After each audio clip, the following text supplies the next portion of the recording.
ప్రియ దేవుని బిడ్డ, ఈరోజు వాక్యము ద్వారా నీతోనూ నాతోనూ సర్వ మానవులతోనూ ఆయన సృజించి అరచేతిలో చెక్కుకున్న బిడ్డలందరితోనూ సూటిగా తేటగా మాట్లాడబోతున్నాడు. ఈ మాటలు ఎంతో విలువైనవి, ఎంతో పరిశుద్ధమైనవి. అనాలోచితన కాక నీ హృదయంలో ఉంచుకొని నీ వాక్యానుసారంగా జీవించినప్పుడు పరలోక రాజ్యానికి వారసులయ్యే మాటలు.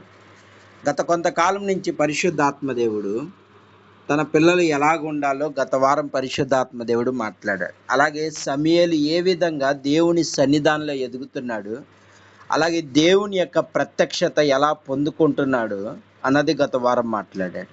ఈ రోజున పరిశుద్ధాత్మ దేవుడు అదే సమూయేలు గ్రంథము 3వ అధ్యాయము 8వ వచనం ద్వారా కొన్ని మాటల ద్వారా దేవుడు మాట్లాడుతున్నాడు. కాబట్టి శ్రద్ధ కలిగి విని అనేక మందికి షేర్ చేద్దాం.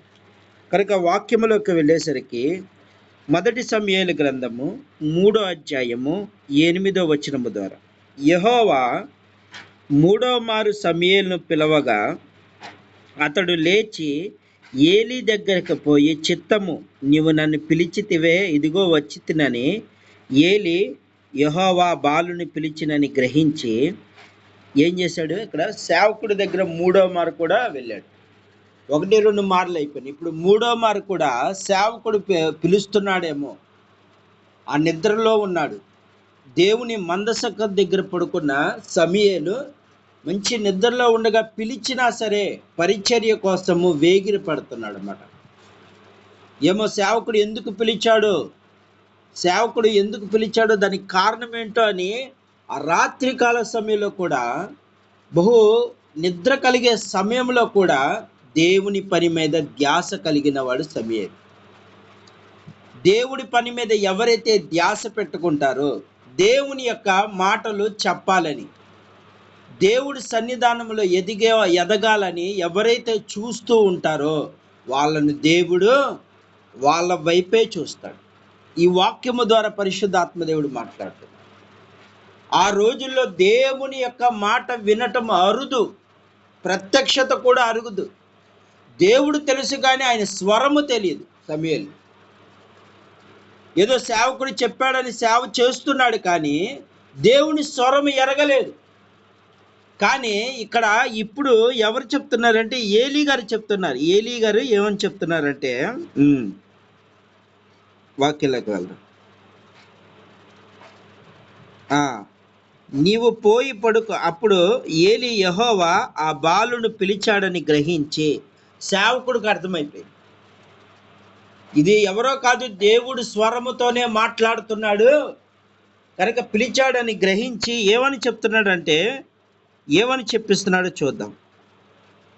నీవు పోయి పడుకునుము, ఎవరైనా నిన్ను పిలిచిన ఎడల యెహోవా నీ దాసుడు ఆలకించుచున్నాడు, ఆజ్ఞ ఇమ్మని చెప్పి సమూయేలు అనగా, సమూయేలు పోయి తన స్థలములో పడుకునెను. దాసుడు ఏం చెప్పాడంటే, ఎవరైనా నిన్ను పిలిస్తే ఒకటే, యెహోవా నీ దాసుడు నీ దాసుడు ఆలకించుచున్నాడు. ఎంత చక్కటి మాట చెప్తున్నాడు చూడు. సేవకుడు తన యొక్క పరిచర్య చేస్తున్న తోటి సేవకుడిని, చిన్న పిల్లవాడిని ఏమని చెప్తున్నాడంటే ఈ మాట చెప్పమంటున్నాడు. యెహోవా ఆలకించుచున్నాను, నీ ఆజ్ఞ ఏంటో చెప్పు. ఈరోజున దేవుని మాటను ఆలకించువారు ఆయన ఆజ్ఞలు పాటిస్తున్నారా? కానీ ఒక చిన్న బాలుడు చెప్తున్నాడు. దేవుని మందిరానికి వెళ్తూ వాక్యాన్ని వింటారు, అక్కడే వదిలిపెట్టేస్తారు. కానీ బాలుడైన సమూయేలుకి ఏమని చెప్తున్నాడంటే, సేవకుడు నేర్పిస్తున్న మాట ఏంటంటే, ఆలకించుచున్నాను, ఆజ్ఞ ఇవ్వమని సెలవిచ్చుచున్నాను. ఎంత చక్కటి మాట. సమూయేలుకేనో ఏలీ గారికి మధ్య దేవుని యొక్క సంభాషణ ఎలాగుందో చూద్దాం. ఇక్కడ ఏలీ గారు ఏమంటున్నారంటే, నీవు ఇలా చెప్పమంటే తూచ తప్పకుండా ఏ విధంగా అయితే సేవకుడు చెప్పాడో అదే విధంగా మళ్ళీ వెళ్ళి పడుకున్నప్పుడు అదే సంఘటన జరిగింది. నీవు పడుకునము, ఎవరైనా నిన్ను పిలిచిన యెహోవా నీ దాసుడు ఆలకించుచున్నాడు, ఆజ్ఞ ఇమ్మని చెప్పమని సమూయేలు అనగా, సమూయేలు పోయి తన స్థలములో పడుకొనెను. తర్వాత యెహోవా ప్రత్యక్షత నిలిచి ఈ రీతిగా సమూయేలు సమూయేలు అని పిలవగా, సమూయేలు నీ దాసుడు ఆలకించుచున్నాడు, ఆజ్ఞిమ్మనెను. ఏ విధంగా అయితే సేవకుడు చెప్పినట్లుగా చేశాడు. ఇక్కడ సమూయేలు యొక్క లక్షణాల్లో మరొక లక్షణంగా ఈరోజు ఏం చెప్తున్నాడంటే, ఆలకిస్తున్నాడు, ఆజ్ఞను పాటిస్తున్నాడు. దేవుని మాటను ఆలకిస్తున్నాడు, పాటించేవాడిగా సిద్ధమవుతున్నాడు. అందుకే ఈ రోజున పరిశుద్ధాత్మ దేవుడు సమూయేలు గురించి మనకు చెప్తున్నాడు. మనం దేవుని మందిరానికి వెళ్తాము, వాక్యాన్ని వింటాము, ఆలకిస్తున్నాము, కానీ ఆజ్ఞలు పాటించట్లేదు. దేవుడు చెప్పిందంతా వింటున్నాము, మందిరానికి వెళ్తున్నాము, అబ్బా సేవకుడు అద్భుతంగా చెప్పాడు అంటున్నాము, ఆ వాక్యాన్ని వింటున్నాము, నలుగురికి చెప్తున్నాం, కానీ ఆజ్ఞాపించాడు. ఆయన ఆజ్ఞలు పాటించట్లేదు. దేవుడు మందిరాన్ని త్వరగా రమ్మని దేవుని వాక్యం సెలవిస్తే లేటుగా వెళ్తాం. సర్వజనులారా చప్పట్లు కొట్టి నీ దేవుని మహిమపరచమని దావీదు కీర్తన ద్వారా దేవుడు మాట్లాడితే చప్పట్లు కొడతానికి కూడా మనసు రాదు. ఈరోజు అలాంటి వారు లేరా? ఇక్కడ సమూయేలు చిన్న బాలుడు ఏమంటున్నాడంటే, నీ ఆజ్ఞ ప్రకారమే నేను చేస్తాను అని ఎంత చక్కగా మాట్లాడుతున్నాడు. నేను ఆలకిస్తున్నాను, నీ మాట నేను వింటున్నాను, ఆలకిస్తున్నాను, నీవు ఆజ్ఞమ్మని చెప్తున్నాడు. ఎంత చక్కటి మాట. ఈరోజు అలా చెప్పగలుగుతున్నాం మనం? దేవుడు మందిరము వెళ్ళే వాళ్ళు ఈ రోజున వేరొక మార్గాల్లోకి వెళ్ళిపోతున్నారు. దేవుడు వద్దు అన్న పని చేసి ఈ రోజున ప్రమాదాలు కొని తెచ్చుకుంటున్నారు. కానీ సమూయేలు అలాంటి వాడు కాదు. సేవకుడు ఏ విధంగా అయితే దేవుని మందిరములో సేవకుడు ఏ విధంగా చెప్పాడో తూచా తప్పకుండా పాటించాడు. మన దేవుని మందిరంలో సేవకులు మనకు ఎన్నో చెప్తా ఉంటారు, కానీ అది పాటించాం మనం. కానీ మీకు ఆశీర్వాదాలు వచ్చాయి. ఆయన అబద్ధాలు ఆడొద్దు అంటాడు, సేవకుడి ద్వారా దేవుడు మాట్లాడతాడు, కానీ మనం అబద్ధాలే ఆడతాం. ఎదుటోడి మీద నిందలు వేయొద్దు అంటాడు, కానీ ఎదుటోడి మీదే నిందలు వేస్తాం. అన్యాయ సొమ్ము ఆశించొద్దు అంటాడు, కానీ మీరు వడ్డీ వ్యాపారాలు చేస్తారు. ఈరోజు దేవుడి అడుగుతున్నాడు ఈ మాట, మీరు ఆలకిస్తున్నారు కానీ ఆజ్ఞను పాటిస్తున్నారా? దేవుడు చెప్పిన మాటలు మీరు వింటున్నారా? విని వదిలిపెట్టేస్తున్నారు అంతే. కానీ సమూయేలు అలాంటి వాడు కాదు. ఈ రాత్రికాల సమయంలో పరిశుద్ధ ఆత్మదేవుడు మనతో చెప్తున్నాడు, ఎంత చక్కగా మాట్లాడుతున్నాడు చూడు. సమూయేలు సేవకుడు ఏదైతే చెప్పాడో అది ఏ మాత్రము పొల్లు పోకుండా ఏం చెప్పాడు? సేవకుడు ఒకటే మాట్లాడినాడు, నీవు పోయి పడుకొని ఎవరైనా నిన్ను పిలిచిన యెడల యెహోవా నీ దాసుడు ఆలకించుచున్నాడు, ఆజ్ఞ ఇమ్మని చెప్పి సమూయేలుతో అనగా. ఈ విధంగా నువ్వు చెప్పు. ఒకవేళ నువ్వు పడుకున్నప్పుడు మళ్ళీ పిలిస్తే ఆ స్వరం వినబడితే ఈ మాట చెప్పమన్నాడు. సమూయేలు కూడా శ్రేష్టంగా అదే విధంగా చెప్పాడు. తరువాత యెహోవా ప్రత్యక్షము నిలిచి ఆ రీతిగా సమూయేలు సమూయేలు అని పిలవగా, సమూయేలు నీ దాసుడు ఆలకించుచున్నాడు, ఆజ్ఞిమ్మనెను. ఎంత చక్కగా మాట్లాడు. ఈ రోజున సేవకులు ఏమైనా చెప్తా ఉంటే ఆ సేవకులు ఏదో చెప్తున్నారు అనుకుంటారు, మనుషులు చెప్తున్నారు అనుకుంటున్నారు, కానీ ఆయన నోటిలో దేవుడు మాట్లాడుతున్నాడని గ్రహించలేకపోతున్నారు. దుర్బోధ చేసే వాళ్ళ మాటలు అయితే వింటున్నారు, కానీ ఉన్నది ఉన్నట్టు చెప్పే వాళ్ళ మాట వింటలేదు. మీకు ఆశీర్వాదాలు వచ్చేస్తాయంటే వాళ్ళు వెంబడి వెళ్ళిపోతున్నారు, మీకు అద్భుతాలు జరిగిపోతాయంటే అక్కడికి పారిపోతున్నారు. కానీ నీ బ్రతుకును మార్చే వాక్యము చెప్పేవాడు మాత్రం నీకొద్దు, అలాంటి సేవకుడు నీకొద్దు, అలాంటి పరిచర్య నీకొద్దు. ఈరోజు అది అలా ఉంటున్నారు కాబట్టి ఈరోజు సమూయేలు గ్రంథము ద్వారా ఈరోజు మాట్లాడుతున్నాడు దేవుడు. నీకు మంచి నేర్పిస్తున్న వాళ్ళు ఎలాగుంటారు? నిన్ను గద్దించే వాళ్ళు అవసరం లేదు, నీకు నవ్వించే వాళ్ళు కావాలి. ఏంటి, వాళ్ళ ఎవరైనా అద్భుతాలు చేస్తే వాళ్ళ కోసం అక్కడికి ఇక్కడ పరుగులు తీస్తావు, కానీ నీ సేవకుడు శ్రేష్టమైన వాక్యం చెప్తావంటే అది నచ్చదు. అలాంటి వారు ఈరోజు లేరా?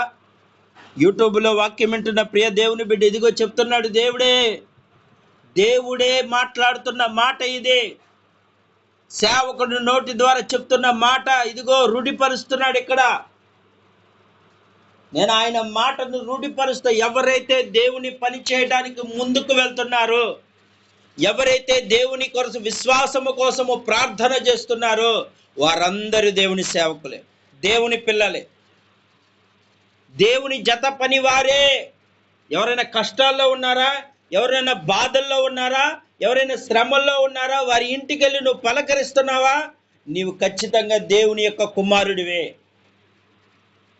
ఎవరైనా ఇబ్బందుల్లో ఉన్నారా, ఆకలితో అలమటిస్తుంటే నీ ఇంటిలో ఆహారం పెడుతున్నావా, నువ్వు దేవుని సేవకుడివే. ఈరోజు దేవుడు చెప్తున్నాడు, నువ్వు దేవుని పని చేస్తున్న నీవు ఎలా ఉంటున్నావు, దేవుడు పని చేస్తున్న నీ సేవకుడితో నువ్వు ఎలా ఉంటున్నావు.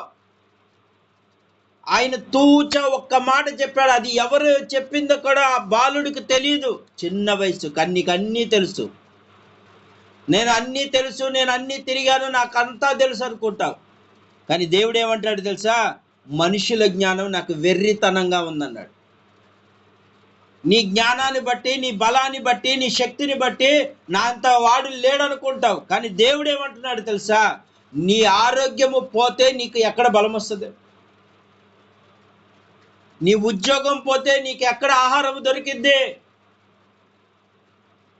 ఈరోజు దేవుడు సూటిగా మాట్లాడుతున్నాడు. ప్రియ దేవుని బిడ్డ, ఒక్కసారి దేవుని మాట వినటం వరకే పరిమితం అయిపోయింది. ఈరోజు దేవుని వాక్యాన్ని వినటం వరకే పరిమితం అయిపోయింది. విని నడవలేకపోతున్నారు. ఆయన చెప్పిన ఆజ్ఞలు 10 ఆజ్ఞల్లో కూడా ఏది పాటించలేకపోతున్నారు. విశ్రాంతి దినమును ఉల్లంఘిస్తున్నారు. ఆదివారం రోజునే పనులు చేసుకుంటున్నారు. పొరుగు వారిది ఏది ఆశించొద్దన్నాడు. తల్లిదండ్రులను సన్మానించమంటున్నాడు. నరహత్య చేయొద్దన్నారు, నరహత్యలే చేస్తున్నారు. అబద్ధాలు ఆడొద్దన్నారు, అబద్ధాలు అడుగుతున్నారు. పొరుగు వారిది ఏది, భార్య అయినను ఇల్లైనను ఏది ఆశించొద్దని దేవుడు చెప్తా ఉంటే పొరుగు వారి భార్యలు ఆశిస్తున్నారు. మందిరానికి వెళ్ళి కామక్రియలు చేస్తున్నారు. ఇలా చేస్తున్నారు కాబట్టి ఈ రోజున ఏమైపోతుందంటే సంఘము కుప్పకూలిపోతుంది. పొద్దున ఒక వీడియో చూశాను. ఒక సేవకుడే సంఘ విశ్వాసతో పాపం చేస్తే తన భార్య పట్టుకొని నడి రోడ్డు మీద నిలదీస్తుంది. ఇప్పుడు ఆ సంఘం నిలబడిద్దా? నిలబడలేదు. ఈ రాత్రి కాల సమయంలో పరిశుద్ధాత్మ దేవుడు చెప్తున్నాడు, ప్రియదేవి, వాక్యాన్ని విని వదిలిపెట్టద్దు. అందుకే చెప్తున్నాను, వాక్యాన్ని విని వదిలిపెట్టద్దు. అనేక మందికి పంచండి,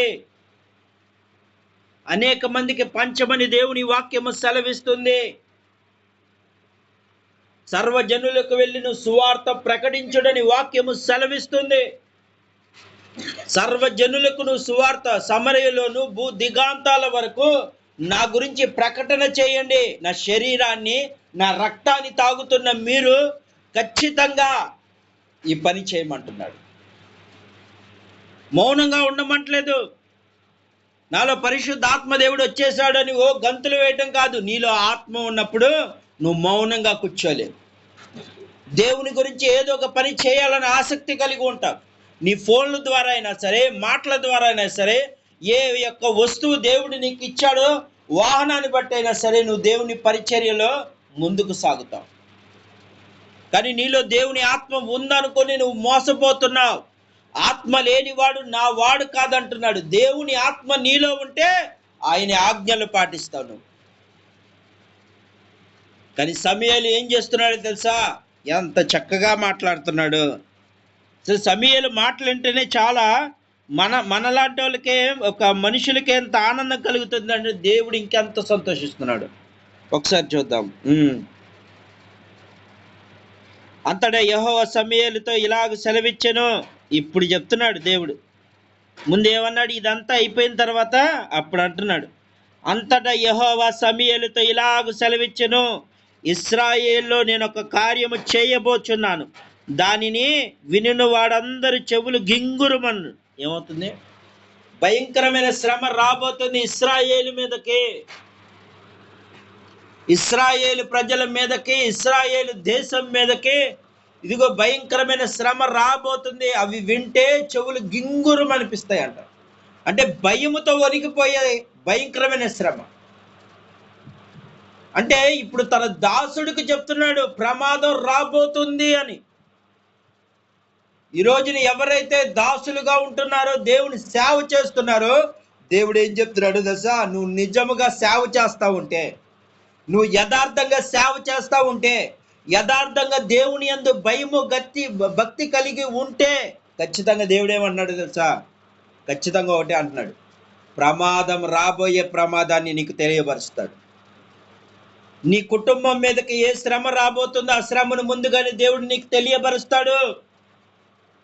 నువ్వు ఆయన ఆజ్ఞానుసారంగా జీవిస్తున్నప్పుడు ఖచ్చితంగా దేవుడు తన పిల్లలకి ఏది దాచిపెట్టడు.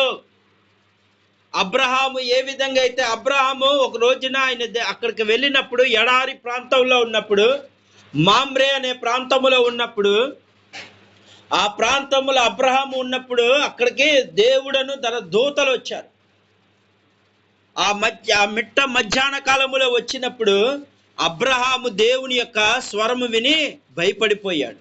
భయపడిపోయి పరుగు పరుగున వెళ్ళి తన భార్యకు చెప్తున్నాడు, సారాకి, ఇదిగో దేవుడు వచ్చాడు, మనకు శ్రేష్టమైన రొట్టెలు చేయని చెప్పి ఆ రొట్టెలు తీసుకొచ్చి దేవుని పాదాల దగ్గర పెట్టి, అయ్యా ఈరోజు ఇక్కడే బాస చేయని చెప్పి ఆయన పాదాలు కడుగుతూ ఆయన కడుపు నింపుతూ ఉన్నాడు.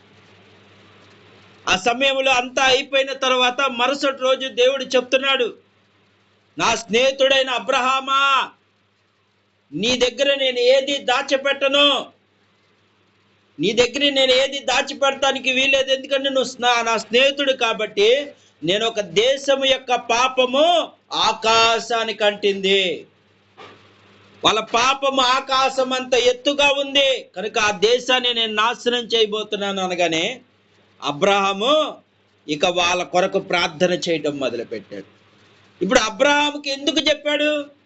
దేవుడు చెప్పాల్సిన అవసరం లేదుగా. ఎందుకు చెప్పాడంటే తన పిల్లలకు ముందుగానే చెప్తాడు. ఎందుకంటే అబ్రహాము తన స్వాస్యాన్ని వదిలి వచ్చేసాడు, తన తల్లిదండ్రులు వదిలి వచ్చేసాడు. దేవుడి మాట విని మొత్తం వదిలేసుకుని వచ్చేసాడు. తన దేశాన్ని, తన ప్రాంతాన్ని, తన తండ్రిని, అన్నదమ్ముల్ని అందరినీ వదిలేసుకుని దేవుడు నన్ను పిలుస్తున్నాడని చెప్పి తనకున్న ప్రతి పనిని కూడా వదిలేసి వచ్చేసాడు. అందుకే దేవుడు ఏం చేశాడంటే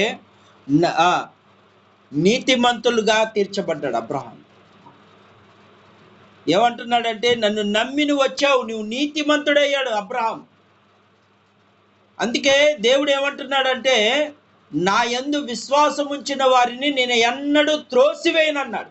ఇప్పుడు అబ్రహాము దేవుని యందు విశ్వాసం కలిగి ఉన్నాడు కాబట్టి ఆయన ఎన్నడూ త్రోసివేయడు, దగ్గరగా స్నేహితుడుగా భావించాడు. అందుకే చెప్తున్నాడు, ఇదిగో రాబోయే ప్రమాదం గురించి చెప్పాడు. ఈ రోజున దేవుని మాట వింటున్న నీవు ఆయన ఆజ్ఞానుసారంగా నువ్వు జీవిస్తే, ఆయన మాట ప్రకారంగా నువ్వు లోబడితే నీకు రాబోయే ప్రమాదాన్ని దేవుడు దర్శన రూపంలో మాట్లాడతాడు. లేదా ఆయన ముఖాముఖిగా దేవుని సముఖములో మాట్లాడతాడు, లేదా దూతలను పంపించి మాట్లాడతాడు. రాబోయే ప్రమాదం బహు భయంకరమైనది. అది చెవులకు, ఇశ్రాయేలు దేశానికే చెవులు గింగురుమనేలాగా ఉంటుందంట. అంటే అంత భయంకరమైన శ్రమ రాబోతుంది. వాళ్ళు వినగానే వాళ్ళు కుప్పకూలిపోయే భయంకరమైన శ్రమ రాబోతుంది అని ముందుగానే ఎవరికి చెప్తున్నాడు? సమూయేలుకు చెప్తున్నాడు. ఈ రాత్రికాల సమయంలో పరిశుద్ధాత్మదేవుడు మనతో మాట్లాడుతుంది ఒక్కడే. నువ్వు దేవుని ఆజ్ఞ వింటున్నావా? దేవుని ఆ వాక్యానుసారంగా జీవిస్తున్నావా? నీకు రాబోయే ప్రమాదము గురించి దేవుడు చెప్పబోతున్నాడు. ఈ రాత్రికాల సమయంలో నువ్వు ఏ ప్రమాదంలోకి వెళ్ళబోతున్నావు నీకు తెలియదు, కానీ నువ్వు వాక్యానుసారంగా జీవిస్తే ఖచ్చితంగా దేవుడు చెప్తానంటున్నాడు. దేవుడు ఒకటే అంటున్నాడు, నన్ను నమ్మిన వారిని నేను ఎన్నటికీ త్రోసివేయను, నా యందు విశ్వాసం ఉంచిన వాడిని నేను ఆ పాపాన్ని జ్ఞాపకం చేసుకోను అంటున్నాడు. నీలో విశ్వాసం ఉంటే సరిపోతుందా? దేవుని ఆజ్ఞలు కూడా పాటించాలి. దేవుని మందిరాన్ని నువ్వు త్వరగా వెళ్ళలేకపోతున్నావు అంటే నువ్వు ఆజ్ఞను అతిక్రమించేశావు. దేవుడి సముఖంలోకి వెళ్ళి కన్నీరు కార్చలేకపోతున్నావు. దేవుడు అంటున్నాడు, కన్నీరు కార్చుడి అంటున్నాడు. నిత్యము యెరూషలేము దేవాలయంలో ప్రతి సంవత్సరము ఒక ఏడుగు జరుగుతుంది. ఆ వేడిక ఏంటో తెలుసా? కన్నీరు కార్చుట. పాపాన్ని ఒప్పుకొని 7 రోజులు ఆ పండగ జరుగుతుంది ఇశ్రాయేలు దేశంలో. వాళ్ళ పాపాలు ఒప్పుకునే రోజుగా ఆ రోజును పరిగణించబడుతుంది. కనుక ఈ రాత్రి కాల సమయంలో దేవుడు చెప్తున్నాడు, ప్రియ దేవుని బిడ్డ, పశ్చాత్తాపడాల. నీవు ఎప్పుడు సాతాను చేతిలో పడిపోతున్నావో నువ్వేం చేయాలి? లేవాలి. నేను పడిపోయాను, అందుకే దేవుడు ఏమంటున్నాడు? నేను కృంగిపోయాను. నువ్వు చేత కాని వాడితో సమానం అంటున్నాడు. నువ్వు కృంగడానికి వీల్లేదు. నా చెయ్యి ఇచ్చి లేపుతాను, నువ్వు లే అంటున్నాడు దేవుడు. నీవు ఏ శ్రమల్లో ఉన్నా, ఏ వ్యాధి బాధల్లో ఉన్నా దేవుడు ఒకటే చెప్తున్నాడు, నేను మళ్ళీ నీకు చెయ్యి ఇవ్వబోతున్నాను, లెగు. ఇంకా బలముగా లెగాల. ఒక బాల్ తీసుకెళ్ళి గోడ గుద్దితే ఎంత ఫోర్స్గా లెగుస్తుందో, అలాగే మనం పడిపోయిన వాళ్ళు కూడా అంతే ఫోర్స్గా లెగాల. అందుకే అక్కడ ఒక వాక్యములో రాయబడి ఉంటుంది, శృంగారం అనే దేవాలయం దగ్గరికి వెళ్తున్నప్పుడు పేతురు యోహాను గారు వెళ్తున్న మార్గంలో ఒక కుంటివాడు ఒకడు ఉన్నాడు. అతడు అడుక్కునే పరిస్థితుల్లో ఉన్నప్పుడు ఏమైనా పేతురు గారు ఇస్తారేమో అని చెప్పి ఆయన వైపు చూస్తూ ఉంటే ఆయన ఒకటే, నా దగ్గర వెండి బంగారం లేదు, కానీ నాకు కలిగిందే నీకు ఇస్తానన్నాడు. అయితే అతను ఆసక్తిగా ఉంటున్నప్పుడు నజరేయుడు యేసు నామంలో లే అనగానే చీల మండలంలో బలం వచ్చింది. ఏమొచ్చింది? చీలబండంలో బలం వచ్చింది. బలం వచ్చి ఆ కాళ్ళు రావటంతోనే అటు పారిపోలా, దేవుని మందిరములో ఆనందంతో గంతులు వేసుకుంటూ మందిరానికి వెళ్ళిపోయాడంట.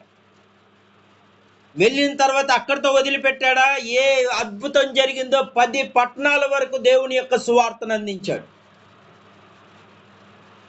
అది నిజమైన విశ్వాసుల లక్షణం. అది అద్భుతం చేయగానే అక్కడితోనే, అదిగో మాకు అద్భుతం చేయిందని అక్కడి వరకే విడిచిపెట్టేసే వాళ్ళు ఈ రోజున ఎంతో మంది ఉన్నారు. కానీ అక్కడ ఆ యొక్క కుంటివాడు 10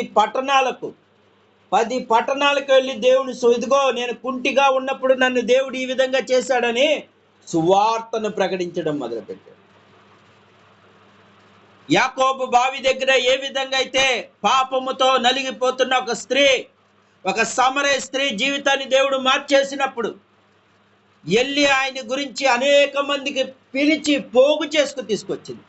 నా పాపాలన్నీ బయట పెట్టిన దేవుడు ఉన్నాడు, నా పాపములన్నీ పోగొట్టి జీవ జలము ఇచ్చే దేవుడు నాకు కనిపించాడు, మెస్సయ్య కనిపించాడు, రక్షకుడు కనిపించాడు అని చెప్పి అనేక ప్రజలను ఆ పాపపు స్త్రీ వెళ్ళి ఏం చేసింది? పిలుచుకొచ్చేసింది, దేవుని పాదాల దగ్గరికి తీసుకొచ్చేసింది. మరి మనం ఉంటున్నాం అలాగా?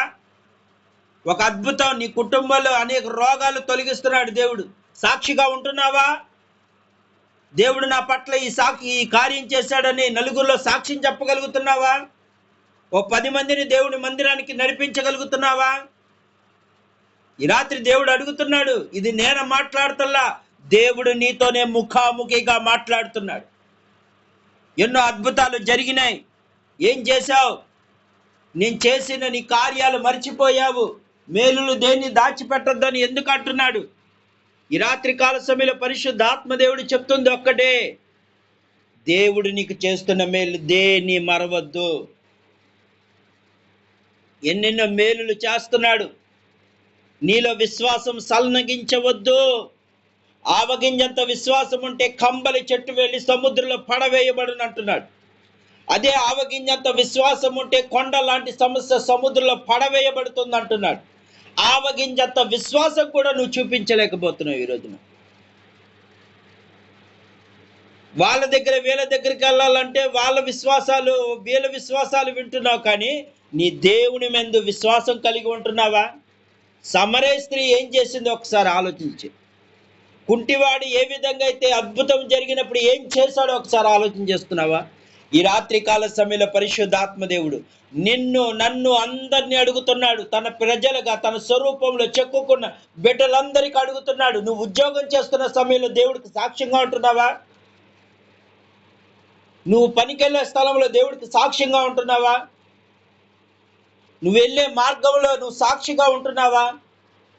దేవుడు అడుగుతున్నాడు, నీ బట్టి దేవుడికి మహిమ రావాలా. నీ మాటలు బట్టి దేవునికి మహిమ రావాలి. ఈరోజు దేవుడు చెప్తున్నాడు, ప్రియ దేవుని బిడ్డ, ఇంతటి భాగ్యాన్ని నీకు ఇచ్చాడు, నిర్లక్ష్యం చేసుకోకు. ఎంతో మంది భయంకరమైన శ్రమల్లో, నైజీరియా ప్రాంతం అయితే భయంకరంగా చనిపోతున్నారు, హతసాక్షులు అయిపోతున్నారు. గాజా ప్రాంతం అయితే దేవుని కోపానికి గురైపోయి మట్టి తింటున్నారు, గడ్డి తింటున్నారు. కానీ దేవుని కృప మన యొక్క భారతదేశం మీద ఉంది, మన ప్రాంతంలో ఉంది, మన స్థలంలో ఉంది. కాబట్టి ఈ రోజున 4 వేలైనా తినగలుగుతున్నా. అక్కడ పెట్టే నాదుడు లేడు. ఇక్కడ దేవుడు నీకు పోషిస్తున్నాడు. నీ కుటుంబంలో ఏదో ఒకటి తినగలుగుతున్నావు. కానీ అక్కడ తాగడానికి కూడా నీళ్ళు, మురికి నీళ్ళు తాగాల్సిన పరిస్థితి. భయంకరంగా చంపేస్తున్నారు. యేసయ్యని ప్రార్థన చేస్తే పిల్లల్ని కప్పెట్టేస్తున్నారు, సజీవంగా సమాధి చేసేస్తున్నారు. అయినా నువ్వు కదలవే.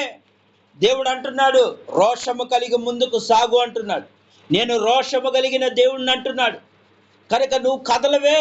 ఈ రోజున నైజీరియా ప్రాంతం చూసి మనం నేర్చుకోవాలి. ప్రాణం పోతున్న విశ్వాసాన్ని కోల్పోవట్లేదు వాళ్ళు, ప్రార్థన ఆపట్లేదు. ప్రాణం పోయినా సరే వాళ్ళకొక్కటే నిరీక్షణ, మళ్ళీ దేవుడు నన్ను జీవ గ్రంథములో నా పేరు లిఖిస్తాడనే విశ్వాసం. మరి నీలో ఉందా? ఈ రోజున వాక్యం వింటున్న ప్రియ దేవుని బిడ్డ, నీలో ఉందా? ఆ విశ్వాసం నీలో ఉంటే ఈ రాత్రి కదులు ముందుకి. దేవుడు చేసిన సాక్ష్యాలు దేని మరవద్దు. అనేక మందికి పంచిపెట్టు. నీకు ఫోన్ ఇచ్చాడు దేవుడు, ఆ ఫోన్ ద్వారా దేవునికి మహిమ రా. లేదా నీకు వాహనం ఇచ్చాడు, ఆ వాహనం ద్వారా అనేక మంది దేవుని సన్నిధానం తీసుకురా. దేవుడు నీతోనే మాట్లాడుతున్నాడు ప్రియ దేవుని బిడ్డ. అద్భుతాలు జరగగానే దేవుని వదిలిపెట్టేసే రకం ఉండద్దు మనం. అది అన్ని జనులు చేసేది, మనం కాదు. మన దేవుణ్ణి మహిమపరచాల. ప్రాణం పోయినా సరే దేవుని కోసము ప్రాణం పోగొట్టుకోవాలా. ఈ రాత్రి దేవుడు చెప్తున్నాడు. కనుక ఈ సమూయేలు గ్రంథం ద్వారా దేవుడు నేర్పిన ఈ మాటలు నిర్లక్ష్యము చేయవద్దు. సమయము కొద్ది దినాలే, గడియలు సమీపిస్తున్నాయి. ఎక్కడ చూసినా భూకంపాలు కలుగుతున్నాయి. అన్ని దేవుడు చెప్పినట్లుగా సమస్తము యూఫ్రటీసు నది కూడా ఎండిపోయింది. దేవుడు చెప్తున్న ఆరో దూత వచ్చి ఏ విధంగా అయితే యూఫ్రటీసు నదిని ఏ విధంగా ఎండ చేస్తుందో, ఈ రోజున యూఫ్రటీసు నది కూడా ఎండిపోయింది. అందులో అపవిత్ర ఆత్మల యొక్క సౌండ్లు కూడా వినబడుతున్నాయి. ఈరోజు నువ్వు ఫోన్లో వాటిని వీటిని చూస్తాం కాదు, దేవుని యొక్క బిడ్డలు దేవుని వాక్యాలు చూడండి. ఈరోజున దేవుడు చెప్తున్నాడు, ప్రియ దేవుని బిడ్డ, నిర్లక్ష్యము చేయవద్దు. పశ్చాత్తాపడే సమయం ఆసన్నమైంది. ప్రతి ఒక్కరి కోసము ప్రార్థన చేసే సమయం ఆసన్నమైంది. దేవుడి గడియలు సమీపించేసినాయి. కనుక నిర్లక్ష్యము చేయవద్దు. దేవుడి ఆజ్ఞల ప్రకారం జీవించడానికి ప్రయత్నం చేయండి, ముందుకు సాగండి. ఈ కొద్ది మాటలు దేవుడు మీ కుటుంబాలను అందరినీ దేవుడు దీవించును గాక. ఆమేన్.